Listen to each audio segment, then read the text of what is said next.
The frozen roads of Canada's Northwest Territories have always been a proving ground for the toughest men alive, but when ice road truckers hit television screens, one man's face burned brighter than the others. Hugh Rowland, nicknamed the Polar Bear, wasn't just another driver battling the endless ice and white-knuckle conditions. He became the symbol of the show's raw, untamed spirit. With his booming voice, quick temper, and no-nonsense attitude, Hugh represented the kind of man who could look death in the eyes, laugh, and shift gears into overdrive. Fans adored him because he wasn't polished or safe. He was rough, dangerous, and impossible to ignore. But what they didn't see was that the very traits that made Hugh a legend were the same ones that carried warnings. Warnings everyone ignored until it was too late. From the very beginning, Hugh dominated the icy highways like a man possessed. For him, the job was never just about transporting supplies across frozen lakes or delivering goods to remote mining camps. It was a contest, a brutal test of endurance, and a race against both time and death. The ice roads weren't roads at all, just thin sheets of frozen water, cracking and groaning under the weight of trucks that weighed as much as 40 tons. One wrong move, one soft patch of ice, and the cab could plunge into black, freezing water that killed within minutes. Hugh knew it, but instead of fear, the risk fueled him. He drove faster than most, barked orders at anyone in his way, and treated every run like a battlefield. Viewers saw the thrill. They saw the moments when Hugh punched his truck across shifting ice, blasting through blizzards where visibility dropped to nothing. They saw him curse and yell, slamming his fist against the steering wheel when delays threatened his pay. They saw him roll into camps and bars afterward, carrying himself like a conqueror who had cheated death once again. For fans at home, it was the perfect drama, an anti-hero playing out his battles on television. But behind the scenes, producers and drivers alike were already uneasy. Hugh wasn't just pushing the limits of the road. He was pushing the limits of his own body, mind, and everyone else's patience. The rise of ice road truckers coincided with a new kind of fame for men like Hugh, who had spent decades in obscurity. Suddenly, the Polar Bear wasn't just a trucker. He was a TV star, signing autographs, taking interviews, and earning money far beyond the paychecks from the ice roads. But fame has a way of magnifying everything: the glory, the flaws, and the darkness. Hugh thrived in the spotlight, yet he despised the people who tried to control him. He wasn't interested in scripts, safety protocols, or polite words. He wanted action, and if cameras were rolling, even better. The more reckless he was, the more the audience loved him. And the more the audience loved him, the more the producers demanded of him. It was a dangerous cycle that no one had the courage to stop. Hugh's fellow drivers whispered about him. Some admired his guts, calling him a true king of the ice. Others muttered that he was too hot-headed, too aggressive, too willing to gamble with lives for the sake of pride. When Hugh pushed past speed limits on fragile stretches of ice, they warned him that one day the road would swallow him whole. When he cursed out rookies and belittled colleagues, they warned him he was burning bridges faster than he could build them. And when he clashed with the show's producers, spitting fire about how they were portraying him, they warned that television fame had a way of turning even the strongest men into pawns. Hugh didn't listen. To him, warnings were just noise. He was the Polar Bear, untouchable, unbreakable, unstoppable. In those early seasons, Hugh carried himself like a general commanding an army. He was notorious for running multiple trucks, hiring other drivers, and building his own little empire on the ice.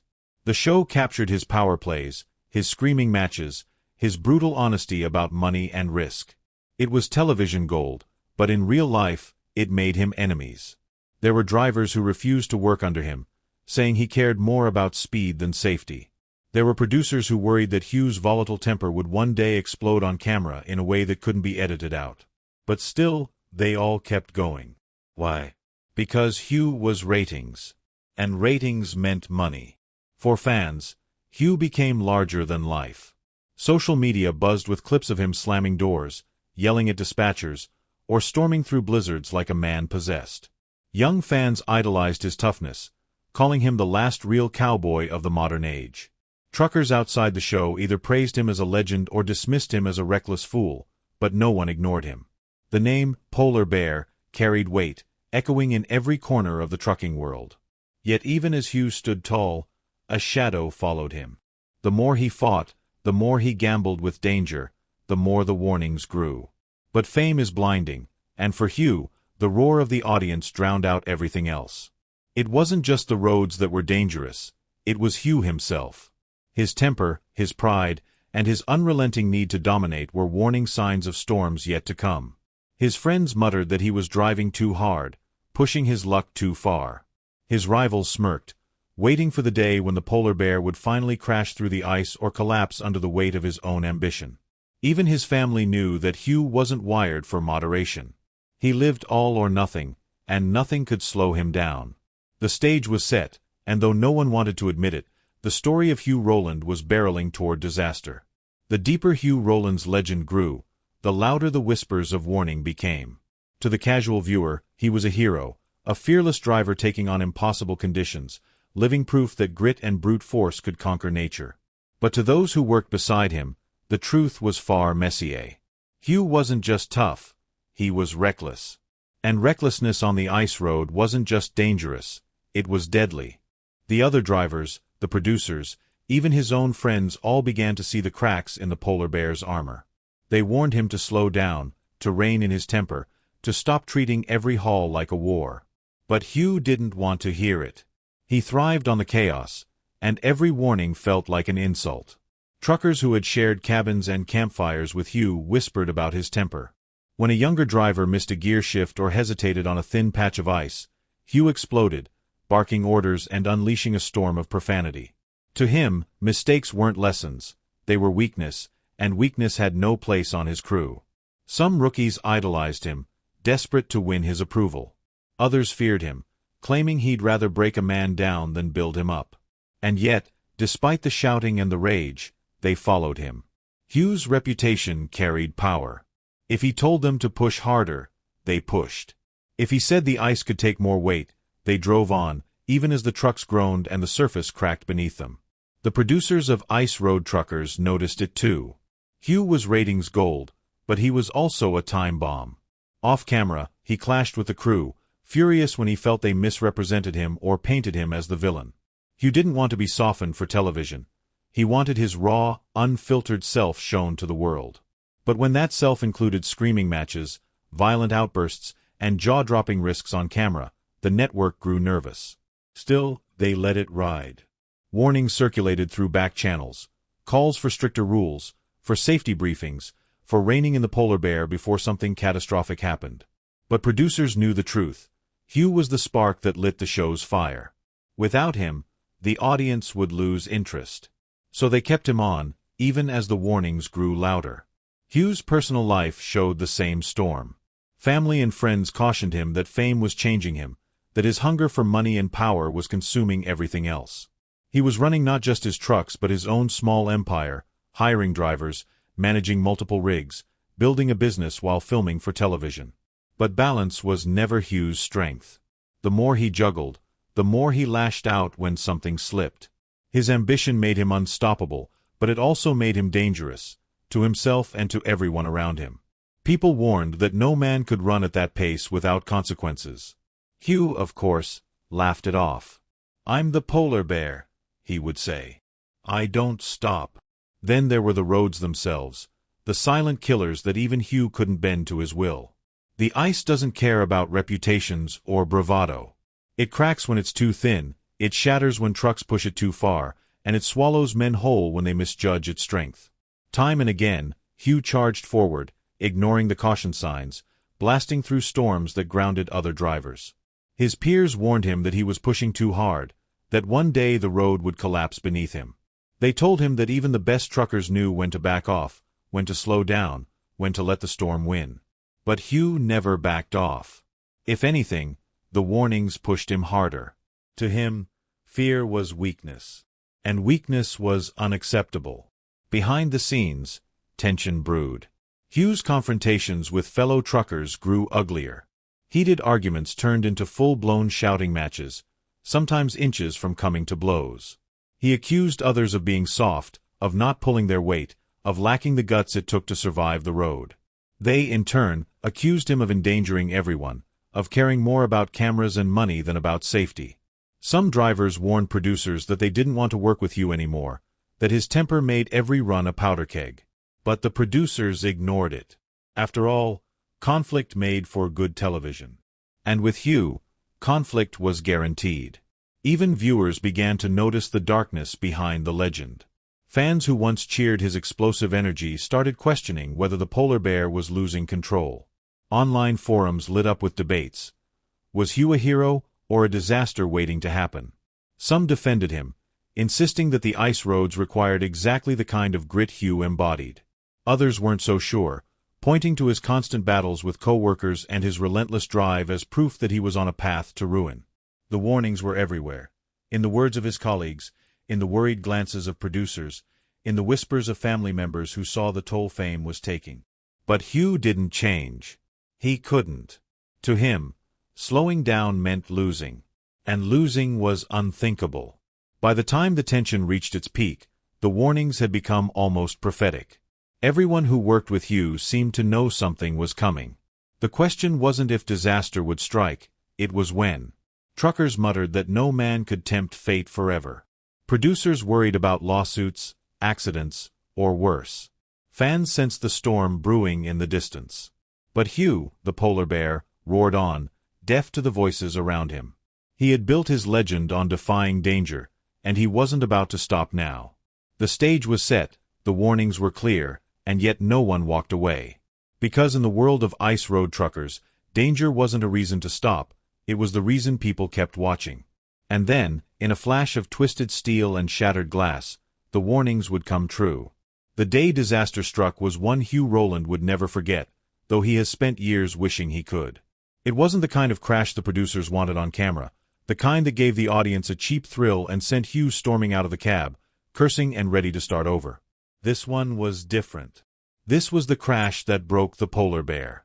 It happened in 2014, long after the cameras had already immortalized him as the face of ice road truckers. Hugh had been through countless runs, thousands of miles across frozen lakes and twisting tundra, storms so vicious they turned night into a wall of white. He had survived breakdowns, near misses, and stretches of ice that moaned beneath his tires like a living beast. But this time, the danger wasn't ice, it was flesh and bone, and it came in the form of a highway accident that nearly killed him. The details are as chilling as the frozen lakes he once ruled. Hugh was a passenger, riding in a truck on a summer road far from the ice. In an instant, everything changed. The crash was violent, a sudden explosion of metal and glass that hurled him like a rag doll. The truck twisted, crumpled, and skidded, the world spinning as if the polar bear's luck had finally run out. When it was over, Hugh was left broken. His body, once a weapon of endurance, was mangled. He suffered life-altering injuries, including spinal damage so severe that doctors warned he might never walk normally again. For a man who had built his life on toughness, motion, and domination, it was a fate worse than death. The warnings Hugh had ignored for years finally echoed back, "Slow down. You're pushing too hard. One day it'll catch up with you." Lying broken in a hospital bed after the crash, he knew they'd been right. The irony was cruel. It wasn't the ice roads that claimed him, but ordinary asphalt. The aftermath was brutal. Hugh wasn't just injured, he was enraged. He blamed the producers of ice road truckers, accusing them of chasing drama at the expense of safety, and took them to court. But lawsuits couldn't mend shattered bones. His injuries were permanent. The polar bear who once stormed across frozen lakes now moved stiffly, trapped in a body that betrayed him. Fans were stunned. Some admired his resilience, others said fate had finally caught up to him. Without Hugh, the show lost its wild heart. Other drivers stepped in, but none had his fire, his danger, his chaos. Ice road truckers limped on, but for many, its soul was gone. Still, Hugh refused to go quietly. He fought producers in court, fought the pain in his body, fought the reality that his legend was slipping away. And for the first time, the world saw not just the beast of the ice, but the man beneath, wounded, vulnerable, human. The polar bear had always believed he could outdrive fate. He was wrong. The crash proved it. And though he faded from TV, his legend remained, spoken of in truck stops and whispered across icy highways, a reminder of the man who ignored every warning until it was too late. The legal battles consumed him for years. Hugh's lawsuit against the producers of ice road truckers was more than a fight for compensation. It was a fight for his name, his pride, and his legacy. He accused them of valuing spectacle over safety, of pushing men beyond their limits in pursuit of ratings. To Hugh, the crash wasn't random fate. It was the inevitable consequence of a system built to exploit men like him. But lawsuits are messy. They dragged through courts, through headlines, through whispers in the trucking community. Some believed Hugh had a point, that the show had profited from his recklessness while turning a blind eye to the dangers. Others said the polar bear was simply lashing out, refusing to take responsibility for his own choices. Through it all, Hugh remained defiant.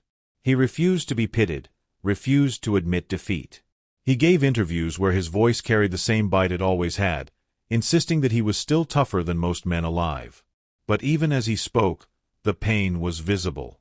The injuries had left their scars, not just physical ones, but emotional. His movements were slower, his face etched with the weight of years of fighting battles no one could win. He was still Hugh Rowland, but he was no longer the man who once sprinted across a frozen lake to chain up a truck while the ice cracked beneath him. The warnings people had given him, about slowing down, about pacing himself, about listening, came back like ghosts. And Hugh, for the first time, seemed to recognize their truth. Not openly. He would never admit weakness. But in the quiet moments, in the way his voice softened when talking about the roads he could no longer drive, the regret was there. He had flown too close to the sun, and like every legend before him, he had fallen. The difference was that the world had watched him do it, every second recorded, replayed, immortalized on screens around the world. For the show, the absence of Hugh was like a missing heartbeat. Other drivers carried the torch, but fans never stopped comparing them to the polar bear. They didn't yell as loud, they didn't push as hard, and they didn't command the same fear. Without Hugh, ice road truckers lost its sharp edge, its unpredictability. It became a show about trucks and weather, but not about the fire of a man who seemed carved from the ice itself. And when the series eventually ended, many fans agreed, the moment Hugh Rowland disappeared, the show was never the same. But Hugh's legacy isn't just television. In the trucking world, he remains a symbol, a cautionary tale and an icon at once. Some drivers talk about him with reverence, remembering his courage and iron will. Others shake their heads, using his story as a warning about pride, temper, and ignoring limits. He became both the hero and the warning sign, a man who embodied everything thrilling and dangerous about life on the edge. And that's the haunting truth. People had warned us about Hugh Rowland. His co-drivers warned he was too reckless. Producers warned he was a liability. Family warned fame was pulling him apart. Fans warned he was tempting fate too often. Everyone saw the storm coming, and yet, no one stopped watching. No one turned away. Because that was Hugh's greatest power, he made danger impossible to ignore. He was the living embodiment of risk, and audiences are drawn to risk like moths to flame. Today, Hugh lives far from the ice roads that made him famous. His body no longer allows him to battle frozen lakes or wrestle trucks through wideouts. But the legend of the polar bear endures. People still whisper his name with a mix of awe and regret, still trade stories of his wildest runs, still debate whether he was a hero or a fool. Perhaps he was both. Perhaps that's what made him unforgettable. Because in the end, Hugh Rowland's story isn't just about one man's rise and fall. It's about what happens when warnings go unheeded. It's about the price of pride, the weight of recklessness, and the way legends are built not just on victories but on scars. Hugh taught us that the ice roads are merciless, but he also showed us something deeper, that men who burn the brightest often burn the fastest. And when the fire goes out, all that remains is the echo of what once was. They warned us about Hugh Rowland. They warned us that the polar bear couldn't be tamed, that his fury would eventually consume him. We didn't listen. And now, his story stands as both a monument and a warning, a frozen reminder that even the toughest men alive can be broken when the ice finally cracks beneath them. Like and subscribe the channel for more updates.